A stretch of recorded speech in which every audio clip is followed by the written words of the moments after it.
പണ്ട് മുതലേ നാം പറഞ്ഞു കേട്ടിട്ടുള്ള കാര്യമാണ് പാത്രമറിഞ്ഞേ ദാനം ചെയ്യാവൂ എന്നത്. അതായത് നമ്മൾ ഒരാളെ സഹായിക്കുമ്പോൾ എങ്ങനെയുള്ള ആൾക്കാണ്, എങ്ങനെയുള്ള ആവശ്യത്തിനാണ് നമ്മൾ സഹായിക്കുന്നത് എന്ന അറിവ് നമ്മൾക്ക് ഉണ്ടായിരിക്കണം.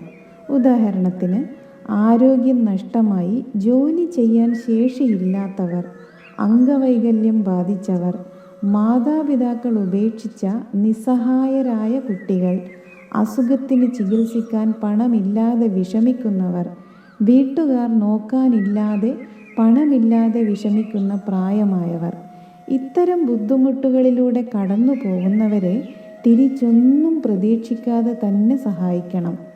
ഇങ്ങനെയുള്ളവരെ തിരിച്ചൊന്നും പ്രതീക്ഷിക്കാതെ തന്നെ സഹായിക്കുക എന്നത് നമ്മുടെ ധർമ്മവുമാണ്.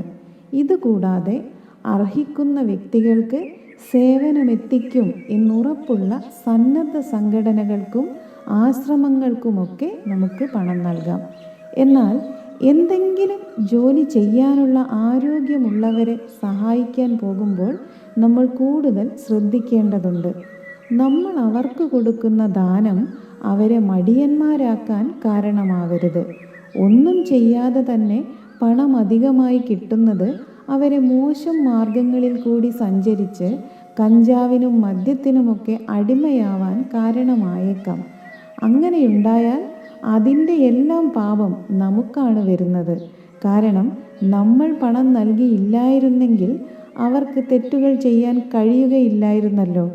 അങ്ങനെയുള്ള വ്യക്തികൾക്ക് വേണ്ടി നമുക്ക് ചെയ്യാൻ കഴിയുന്നത്, രോഗികളാണെങ്കിൽ മരുന്ന് വാങ്ങി നൽകാം. ജോലി ഇല്ലാത്തവർക്ക് വെറുതെ പണം കൊടുത്ത് സഹായിക്കാതെ എന്തെങ്കിലും പണി കൊടുത്ത് അതിൻ്റെ കൂലിയും ഭക്ഷണവും നൽകാം. വസ്ത്രത്തിന് ബുദ്ധിമുട്ടുള്ളവർക്ക് വസ്ത്രം നൽകാം. എന്നാൽ ശ്രദ്ധയില്ലാതെ മറ്റുള്ളവർക്ക് പണം നൽകി അവസാനം സ്വന്തം ആവശ്യങ്ങൾക്ക് ഒന്നും കയ്യിലില്ലാതാകുമ്പോൾ ഈശ്വരനെ പഴിക്കുന്നത് കൊണ്ട് കാര്യമില്ല. ഏറ്റവും പ്രധാനപ്പെട്ട കാര്യം, ധനം കൊടുക്കുമ്പോൾ നമ്മുടെ മനോഭാവം കൂടി ശ്രദ്ധിക്കണം എന്നതാണ്. ഒരിക്കലും പേരിനും പ്രശസ്തിക്കും വേണ്ടി ദാനം കൊടുക്കരുത്. ദാനം കൊടുക്കുന്നത് ഈശ്വരനെ സേവിക്കാനുള്ള അവസരമായി വേണം കാണാൻ. അഹങ്കാരമില്ലാത്ത ശുദ്ധമായ മനസ്സോടെ വേണം ദാനം കൊടുക്കാൻ.